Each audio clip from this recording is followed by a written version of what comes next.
Welcome to studio S news బులెటిన్ల ముందుగా headlines. కుప్పంకు కృష్ణమ్మ, సీఎం చంద్రబాబు జలహారతి.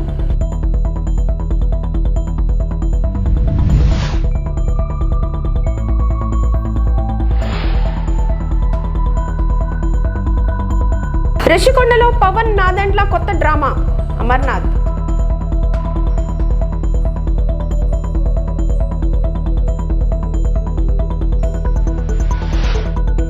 రౌడీలు గూండాలకు భయపడే తత్వం నాది కాదు, కోటంరెడ్డి శ్రీధర్ రెడ్డి.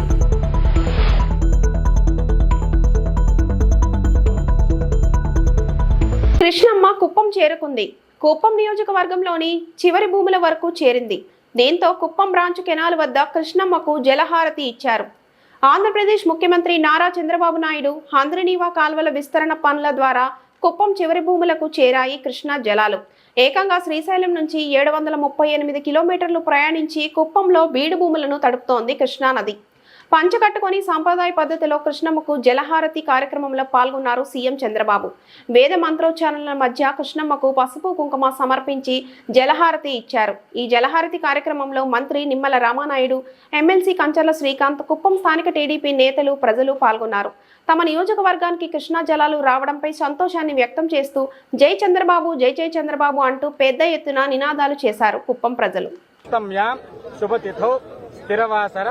युक्तायां शुभ नक्षत्र शुभ योग शुभकरण एवं गुण विशेषण विशिष्टायां अस्यां शुभ तिथौ पुनगलोलगोत्रोद्भवस्य यजमानस्य पुष्यमे नक्षत्रे कर्काटकराशिस्य चंद्रबाबु नायडु नामधेयस्य धर्मपत्न्याः भुवनेश्वरीदेवी नाम्याः कुमारस्य लोकेश नायडु नामधेयस्य भरणी नक्षत्रजातस्य लोकेश नायडु नामधेयस्य धर्मपत्न्याः ब्रह्मणी नाम्याः देवांश नामधेयस्य सहकुटुम्बस्य अस्माकं सह कुटुंबानां क्षेम स्थैर्य धैर्य वीर्य विजय अभय आयुः आरोग्य ऐश्वर्य अभिवृद्धि सिद्ध्यर्थं श्रीशैलस्थित मल्लिकार्जुन पाद समीपे स्थित कृष्णवेण्याम् अद्य यः श्री वेटवेंकटेश्वर स्वामिनः पाद आरविंद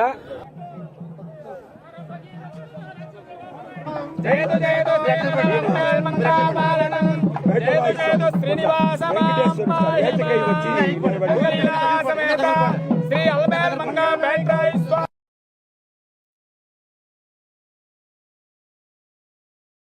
రిషికొండ భవనాలను వాడుకునేందుకు కూటమి నేతలు పోటీ పడుతున్నారని ఆరోపించారు మాజీ మంత్రి గుడివాడ అమర్నాథ్. ప్రభుత్వం జారీ చేసిన జీవోలో రుషికొండ వైఎస్ జగన్ ప్యాలెస్ అని ఎందుకు ఇవ్వలేదు అంటూ ప్రశ్నించారు.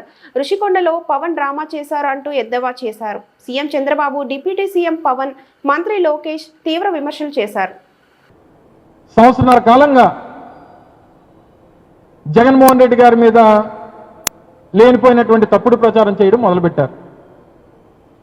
ఇది జగన్మోహన్ రెడ్డి గారి ప్యాలెస్ అని, ఇది రుషికొండ ఇంద్రభవనం అని, ఈ జగన్మోహన్ రెడ్డి గారి కోసం కట్టుకున్నారని, ఈ జగన్మోహన్ రెడ్డి గారి సొంత భవనాలని,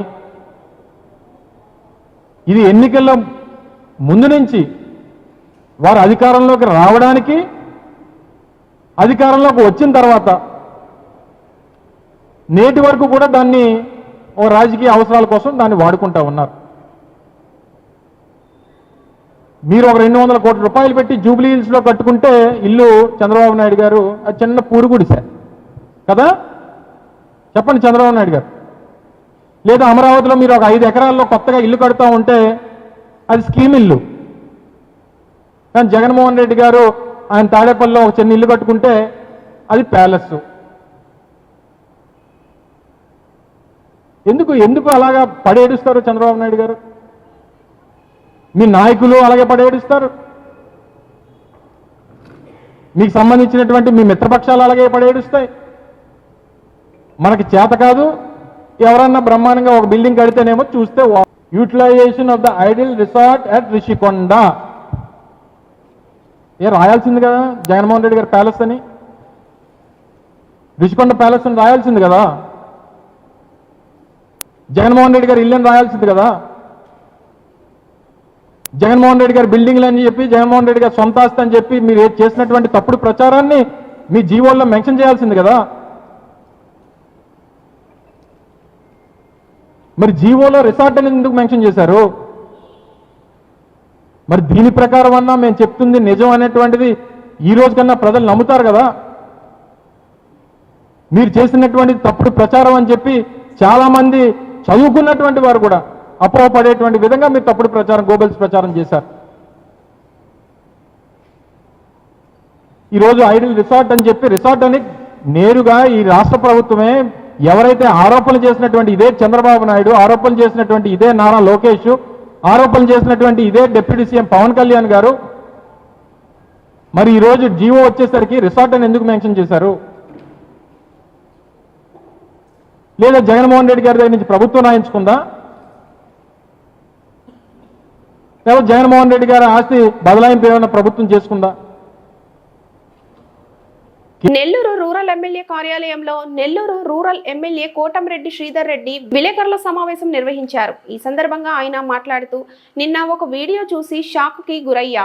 హుందా రాజకీయాలకు చిరునామా అయిన నెల్లూరులో రౌడీ షీటర్లు మాట్లాడుకోవడం చూసా అన్నారు. మీడియా వారు అడిగారని ఎస్పీ 3 రోజుల ముందు నుంచే మా నోటీసులో ఈ వీడియో ఉందని చెప్పారు. కనీసం ఈ విషయం నాకు సమాచారం ఇవ్వలేదు, నాకు జాగ్రత్త కూడా చెప్పలేదు అన్నారు. రౌడీ షీటర్లు నన్ను చంపేస్తే డబ్బే డబ్బు అన్నారు కదా, ఎవరు వారికి డబ్బు ఇస్తున్నారన్నారు. ఒక పౌరుడిగా నేను అడుగుతున్నా, పోలీస్ విచారణలో తేలాలి అని అన్నారు. దయచేసి విలేకరుల సమావేశాన్ని ప్రకటిస్తే నెల్లూరు రూరల్ నియోజకవర్గం నుంచి నిన్నటి సాయంత్రం ఆ వీడియోలు చూసి వేలాదిగా రూరల్ ఎమ్మెల్యే కార్యాలయానికి విచ్చేసినటువంటి నెల్లూరు రూరల్ నియోజకవర్గంలో నా ప్రతి అడుగులో నా వెంట నడుస్తున్నటువంటి నా కుటుంబ సభ్యులందరికీ ధన్యవాదాలు తెలియజేస్తూ, దయచేసి ఓ 15 నిమిషాలు ప్రశాంతంగా ఉండాలని, మీడియా మిత్రులకి పూర్తి స్థాయిలో అవకాశం ఇవ్వాలని నా కుటుంబ సభ్యుల్ని కోరుతూ ఉన్నా. నిన్నటి సాయంత్రం ఒక మీడియా మిత్రుడు ఒక వీడియో పంపారు. ఆ మిత్రుడు పంపిన కొన్ని నిమిషాల్లోనే చాలామంది మీడియా మిత్రులు రకరకాల వార్తలు అన్ని ఛానళ్ళలో కూడా, అటు సోషల్ మీడియాలో కూడా, మెయిన్ స్ట్రీమ్ మీడియాలో కూడా రావటం జరిగింది. ఆ వీడియో చూసిన తర్వాత కొంతసేపు నేనే షాక్కు గురైన పరిస్థితి. ఎందుకంటే ప్రశాంత వాతావరణంలో హుందా రాజకీయాలకి మారుపేరైన నెల్లూరు జిల్లాలో కొంతమంది రౌడీ షీటర్లు, నేర చరిత్ర కలిగిన వ్యక్తులు కూర్చుని ఏదైతే ఈ సంవత్సరం జూలై 1వ తారీఖున ఆ యొక్క వీడియో సంభాషణలు నేను కూడా షాక్కు గురైన పరిస్థితి. అందులో ఒకరంటారు రూరల్ ఎమ్మెల్యేని చంపేస్తే డబ్బే డబ్బు అని, మరొకరు అంటారు చంపేద్దామని, ఇంకొకరు అంటారు ఉదయం మాట్లాడుకుందామని. జరిగిన సంఘటన పోలీసులు విచారిస్తూ ఉన్నారు. నేను ఈ నిమిషం దాకా ఎక్కడా ఏ మీడియాతో మాట్లాడలా. మీడియా మిత్రులు మాట మంతి కార్యక్రమంలో ఒక చిన్న ఆవేదన వ్యక్తం చేశారు. ఏమిటంటే అప్పుడే ఏరియా హాస్పిటల్ నర్సీపట్నంలో 47 లక్షల వ్యయంతో రిపేర్లు మరియు మెయింటెనెన్స్ పనులు చేయిస్తున్నట్లు స్పీకర్ అయ్యన్న పాత్రుడు తెలిపారు. శనివారం స్పీకర్ క్యాంపు కార్యాలయంలో మీడియాతో మాట్లాడుతూ ఆయన వివరాలు వెల్లడించారు. నందమూరి తారక రామారావు ఇచ్చిన ఈ ఆసుపత్రి ఇప్పటి వరకు ఎంతో మందికి సేవలు అందించిందని స్పీకర్ పేర్కొన్నారు. తున్ నుండి ఏజెన్సీ ప్రాంత వాసుల వరకు ఈ హాస్పిటల్ ద్వారా వైద్య సేవలు అందుతున్నాయని తెలిపారు. గత 5 సంవత్సరాల కాలంలో హాస్పిటల్ అభివృద్ధి కుంటుపడిందని, అయితే గత ఏడాది నుండి అభివృద్ధి దిశగా కృషి జరుగుతోందని అన్నారు. గత నెలలో జరిగిన హాస్పిటల్ సమీక్ష సమావేశంలో కొన్ని అవసరాలు గుర్తించడంతో ప్రభుత్వం మరియు జిల్లా కలెక్టర్ స్పందించి ఈ ఆసుపత్రికి 47 లక్షలు మంజూరు చేసినట్లు చెప్పారు. ఈ నిధులతో డ్రైన్ల రిపేర్లు, శానిటరీ మరియు వాటర్ పైప్ లైన్ల మరమ్మతులు, ఆపరేషన్ థియేటర్లో oxygen pipeline work, OPD బ్లాకుకు mini septic tank, internal electrical రిపేర్లు మరియు ఇతర చిన్న పనులు చేపడతారని వెల్లడించారు. ఇప్పటికే టెండర్ ప్రక్రియ పూర్తయిందని, త్వరలో పనులు ప్రారంభమవుతాయని తెలిపారు. అందరికీ నమస్కారం అండి. మన నర్సీపట్నంలో ఆ రోజు ఎన్టీ రామారావు గారి టైంలో మనకి ఒక మంచి హాస్పిటల్ ఇవ్వడం జరిగింది. ఈ హాస్పిటల్లో ఎంతోమందికి సేవలు అందిస్తున్న సంగతి కూడా మీ అందరికీ తెలుసు. ముఖ్యంగా తుని దగ్గర నుంచి, చింతపల్లి దగ్గర నుంచి కూడా పేషెంట్లు వచ్చి ట్రీట్మెంట్ పొందుతున్న సంగతి అందరూ మీరు చూస్తూనే ఉన్నారు. అయితే గత 5 సంవత్సరాల్లో హాస్పిటల్ బాగా నిర్వీర్యం చేసేసారు, పట్టించుకోలేదు.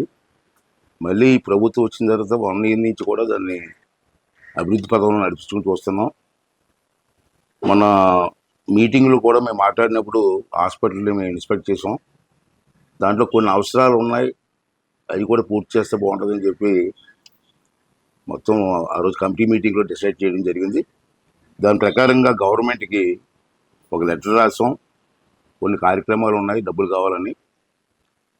మరి ప్రభుత్వం అలాగే మన జిల్లా కలెక్టర్ గారు వీళ్ళిద్దరూ వెంటనే స్పందించి మన నర్సీపట్నం ఎన్టీ రామారావు గారి ఏరియా హాస్పిటల్కి 47 లక్షల రూపాయలు శాంక్షన్ ఇవ్వడం జరిగింది.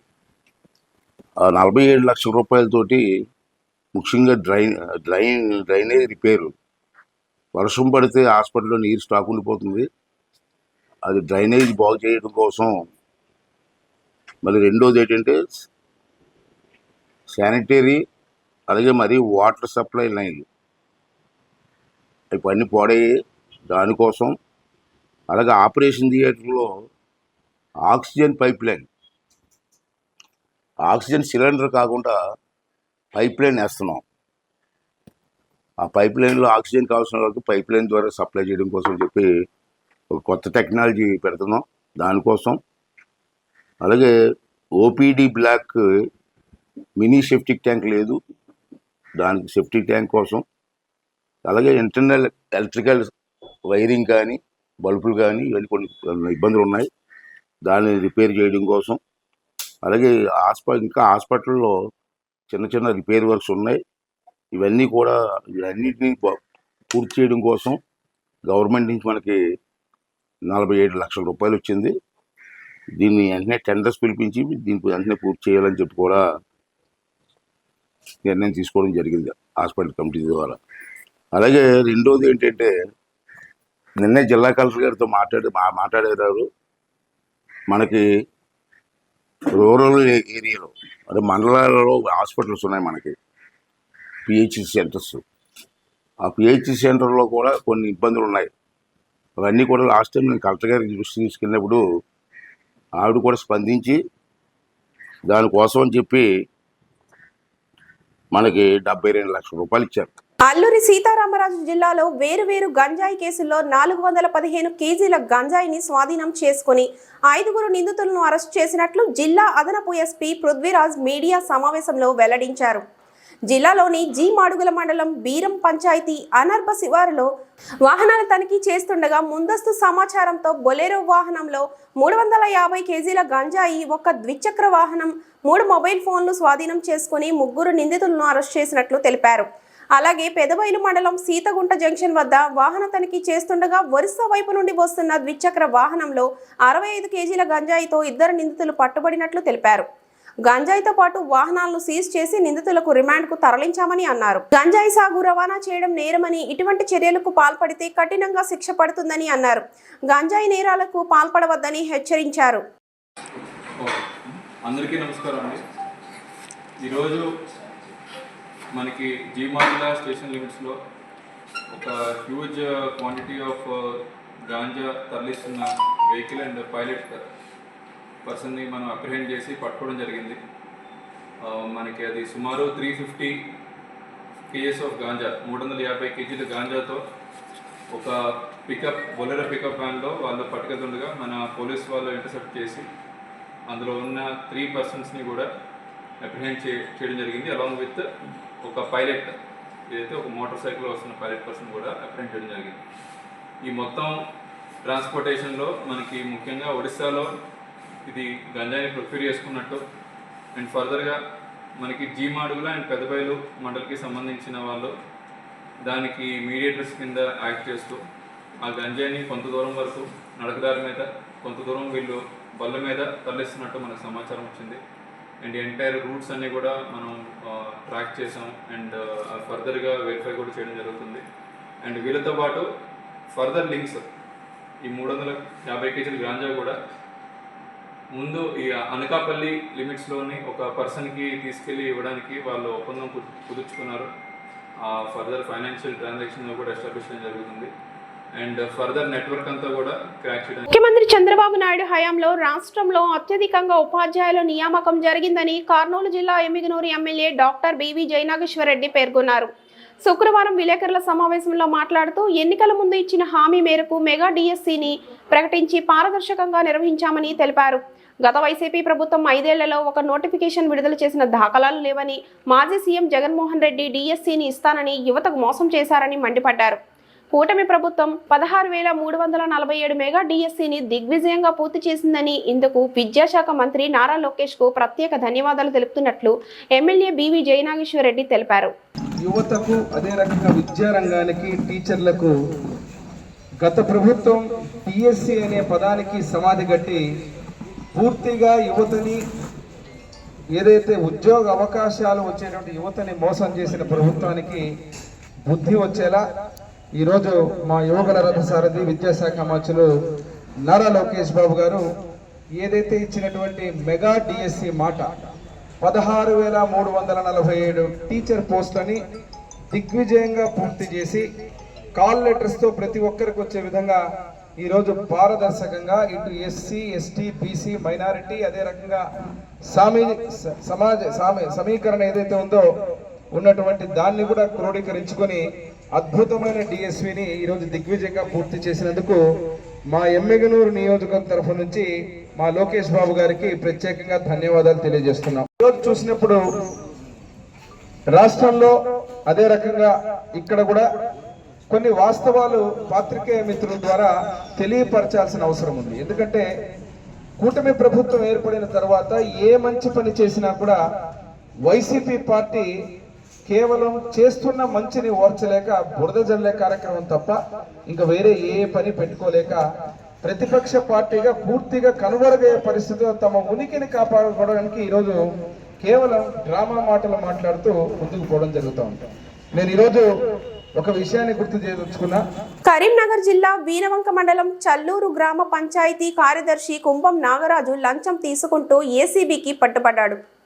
హౌస్ కన్స్ట్రక్షన్ కు సంబంధించి ఇంటి నంబరు ఇచ్చేందుకు బాధితుడి నుంచి 20,000 రూపాయలు లంచం డిమాండ్ చేసినట్లు అధికారులు తెలిపారు. బాధితుడు ఏసీబీని సంప్రదించగా ఉచ్చుపన్నిన అధికారులు నాగరాజును రెడ్ హ్యాండెడ్ గా పట్టుకున్నారు. అనంతరం అతన్ని అరెస్టు చేసి రిమాండ్కు తరలించినట్లు ఏసీబీ కరీంనగర్ డీఎస్పీ విజయ్ కుమార్ వెల్లడించారు. అనంతరం చెల్లూరు గ్రామ ప్రజలు ఏసీపీ వలకు చిక్కిన పంచాయతీ కార్యదర్శి విషయం తెలుసుకోగానే గ్రామ ప్రజలు అందరూ కలిసి ఆనందోత్సాహంతో టపాసులు పేల్చారు. నమస్తే అండి, నేను Vijay Kumar, DSP anti corruption bureau Karimnagar. అయితే ఈరోజు మన కరీంనగర్ జిల్లాలో ఒక రైడ్ అయింది. చల్లూరు మండలం, చల్లూరు విలేజ్, వీరవంక మండల్. ఇక్కడ పంచాయతీ సెక్రటరీ గారు గ్రేడ్ 1 శ్రీ కుంభం నాగరాజు గారు పంచాయతీ సెక్రటరీ. వీరు ఒక కన్స్ట్రక్టెడ్ హౌస్లో హౌస్ నంబర్ ఇవ్వడం కోసము 20,000 డిమాండ్ చేశారు. ఆ డిమాండ్ చేసిన దానికోసము మేము వచ్చి రేట్ చేసాము. దాని మీద 20,000 ప్రింటెడ్ అమౌంట్ రెడ్ హ్యాండెడ్గా 20,000 తీసుకుంటూ మన చేతికి చిక్కారు. వారిని అరెస్ట్ చేసి ఈరోజు జైలుకి రిమాండ్ చేయాలి.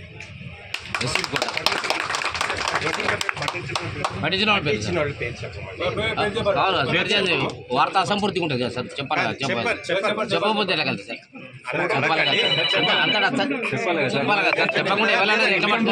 సార్? బ్యూరోని అడగండి.